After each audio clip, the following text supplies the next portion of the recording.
प्यारे बच्चों, आज हम वर्कशीट नंबर 3 पढ़ेंगे आंकड़ों का संगठन। तो क्या होता है आंकड़ों का संगठन? चलिए स्टार्ट करते हैं अपनी वीडियो।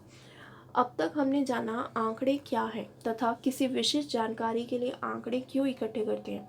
लास्ट वीडियो में हमने यही पढ़ा था कि आंकड़े क्या क्या होते हैं। कोई डेट ऑफ बर्थ का हमने पढ़े थे ना, ऐसे ही डाटा हमने कलेक्ट करे थे। ठीक है, तो आज की वीडियो में हम पढ़ेंगे आंकड़ों का संगठन। अब देखो एग्जाम्पल दे रखा है। कक्षा 7 की अध्यापिका जानना चाहती थी कि उनकी कक्षा के कितने विद्यार्थी व्हाट्सएप ग्रुप पर कार्यपत्रक हल करके भेज रहे हैं। जैसे आपकी क्लास टीचर भी आपको वर्कशीट सेंड करती है व्हाट्सएप पे, आप वर्कशीट करके उन्हें रिवर्ट करते हो, उन्हें दोबारा से शेयर करते हो, सेंड करते हो अपनी वर्कशीट चेक करने के लिए। तो यही एक एग्जाम्पल दिया हुआ है। इसके लिए उन्होंने सप्ताह के हर दिन कार्यपत्रक भेजने वाले विद्यार्थियों की संख्या इस प्रकार लिखी। देखो, सोमवार को कितने 33 बच्चे वापस करते हैं, मंगलवार को 35, बुधवार को 46, वीरवार को 29, शुक्रवार को 46, शनिवार को 32 और रविवार को 38। ठीक है, अब सप्ताह में प्राप्त होने वाले औसत कार्यपत्रकों की संख्या को विभाग को भेजना था, क्लास टीचर को आप औसत भेजना था। ठीक है, तो औसत क्या होता है हमारे पास? औसत क्या होता है हमारे पास? हम क्या करते हैं, आंकड़ों का योग अपॉन में आंकड़ों की संख्या। तो औसत निकालने के लिए औसत क्या होता है? औसत को बोलते हैं हम माध्य, यानी कि मीन। ठीक है, तो औसत निकालेंगे तो क्या हो जाएगा, आंकड़ों का योग कर देंगे, आंकड़ों को प्लस कर देंगे अपॉन आंकड़ों की संख्या कितनी है। देखो 1 2 3 4 5 6 7, तो 7 से डिवाइड कर दिया। ठीक है, फिर उसके बाद आपने क्या करा, 259 को 7 से भाग कर दिया। तो 7 दिया 21, 5 में से 1 गए 4, 7 सत्ते 49, तो 37 उसका क्या आ गया, एवरेज आ गया। ठीक है, अब देखो नेक्स्ट क्या कहते हैं। अगर अध्यापिका ये जानना चाहती है कि वह अगले सप्ताह के लिए अधिक से अधिक कितनी फोटोकॉपी कराए। देखो, जो सबसे ज़्यादा बार फ्रिक्वेंसी होगी ना, सबसे ज़्यादा बार जो आपके पास डाटा मिलेगा, उसको बोला जाता है मोड। और मोड को क्या बोलते हैं हिंदी में? बहुलक। चलिए एक एग्जाम्पल देखते हैं, एक एग्जाम्पल लेते हैं। 2 3 5 4 5 7 5 8। ठीक है, अब देखो यहाँ पर 5 कितनी बार है, 1 2 3, बाकी नंबर तो एक बार ही है, लेकिन 5 3 बार दे रखा है, तो 5 मेरे पास क्या हो गया, बहुलक। इसका मतलब ऐसा नंबर जो आंकड़े में सबसे ज़्यादा बार आया होगा उसको क्या बोलते हैं, बहुलक। एक और एग्जाम्पल लेते हैं। 2 3 5 4 5 7 5 7 8 7। अब देखो 5 कितनी बार है, 3 बार, 1 2 3। और 7 कितनी बार है, 1 2 3, वो भी 3 बार है। तो इसका मतलब है 5 और 7 दोनों ही क्या हो गए हमारे पास, बहुलक। तो इसका मतलब है बहुलक सिर्फ एक ही नंबर नहीं आएगा, एक या एक से ज़्यादा भी आ सकते हैं। ठीक है, तो बहुलक ज़्यादा भी हो सकते हैं।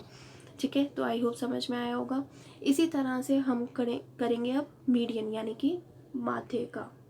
ठीक है, तो देखो अगर अध्यापिका ये जानना चाहती है कि अगले सप्ताह के लिए अधिक से अधिक कितनी फोटोकॉपी कराए, तो कि लगभग सभी विद्यार्थियों को कार्यपत्रक मिल सके, तो देखो सबसे ज़्यादा जो हमारे पास वर्कशीट गई हैं वो कितनी है, 46 सबसे ज़्यादा गई हैं।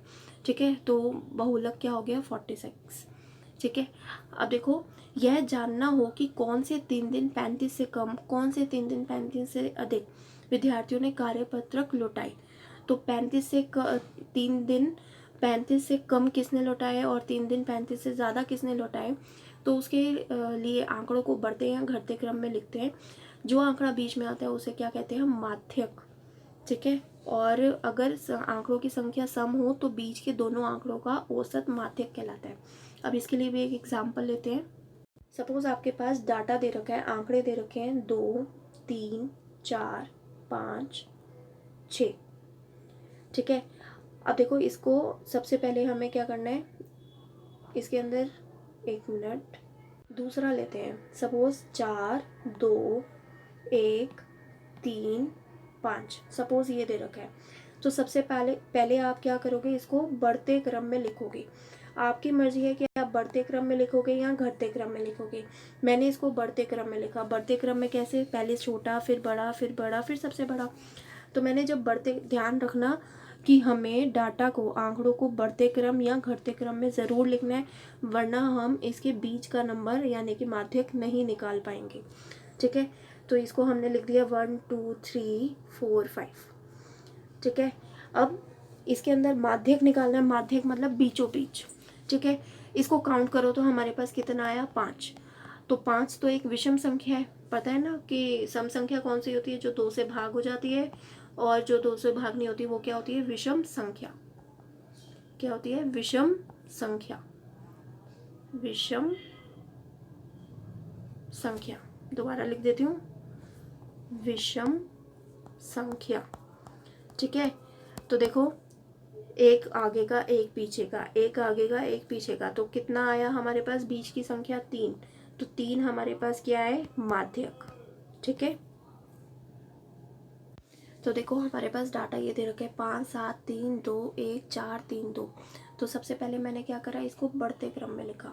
बढ़ते क्रम में, अब जब मैंने बढ़ते क्रम में लिखा तो देखो कैसे लिखा, 1 2 कितनी बार आ रहा है, 2 बार, 2 3 कितनी बार है, 2 बार, 4 5 7। तो यहाँ पर काउंट करो, 1 2 3 4 5 6 7 8। यहाँ पर काउंट करो, 1 2 3 4 5 6 7 8। 8 बार आ रहे हैं।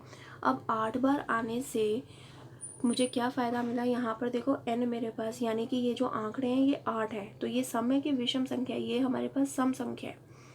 ठीक है, अब इसको काटते हैं, एक आगे का एक पीछे का, एक आगे का एक पीछे का, एक आगे का एक पीछे का। तो देखो 2 नंबर मिल गए। अब इसको काटेंगे नहीं, तो 2 नंबर हमें मिले, तो 3 + 3 अपॉन में 2। तो 3 + 3 6/2, हमारे पास आंसर कितना आ गया, 3। ठीक है, तो ये हमारे पास क्या निकल आया, माध्यक। ये हमारे पास क्या निकल आया, माध्यक। ठीक है, तो देखो यहाँ पर हमारे पास जो आंकड़ा बीच में आता है उसे माध्यक बोलते हैं। यदि आंकड़ों की संख्या सम हो तो बीच के दोनों आंकड़ों का औसत माध्यक निकाला जाता है। ठीक है, अब देखो आपके लिए 2 क्वेश्चन है, कौन सा सत्य असत्य है। बहुलक आंकड़ों में से सदैव एक संख्या होता है, तो बहुलक आंकड़ों में से सदैव एक संख्या होता है, हमेशा से ना आंकड़ों में से ही कोई संख्या होती है, तो ये यस है, सत्य। माध्य दिए गए आंकड़ों में से एक संख्या होती है, माध्य नहीं, क्योंकि आंकड़ों में से संख्या नहीं होती, हमें तो डेसिमल, अभी हमने देखा था ना कि हमारे पास किस तरह से आंसर आ रहे हैं। ठीक है, तो ये तो असत्य है। माध्यक आंकड़ों में से सदैव एक संख्या होती है। माध्यक भी, अगर हमारे पास माध्यक विषम संख्या है तो हम कहेंगे ये सत्य है, लेकिन अगर सम संख्या है तो इसके अंदर हमारे पास वो आंकड़ों में से नहीं होती। ठीक है, दूसरा क्वेश्चन देखो, इसके अंदर आपको क्या निकालना है, ये आंकड़े दे रखे हैं, परिसर निकालना है। परिसर हमने क्या पढ़ा था, हाईएस्ट माइनस लोएस्ट, यानी कि मैक्सिमम नंबर, यानी कि हमने क्या पढ़ा था, इसमें सबसे बड़ी वैल्यू थी बड़ी संख्या माइनस छोटी संख्या, बड़ी संख्या माइनस छोटी संख्या। ये पिछली वीडियो में हमने पढ़ा था, तो आपने नोट्स बनाए होंगे। ठीक है, फिर इसका अंकगणितीय माध्य मीन निकालना है, बहुलक मोड निकालना है, और माध्यक मीडियन निकालना है। ठीक है, तो अगर ये सम संख्या होंगी तो इसका आप माध्यक निकालोगे, औसत माध्यक। ठीक है, तो आई होप आपको वीडियो अच्छी लगी होगी, वीडियो आपके लिए हेल्पफुल होगी। तो वीडियो अगर हेल्पफुल हो तो वीडियो को लाइक करना ना भूलें, चैनल पर नए हैं तो चैनल को सब्सक्राइब कर दीजिए, और ये वीडियो अपने दोस्तों को भी शेयर कर दीजिए। ठीक है, थैंक यू।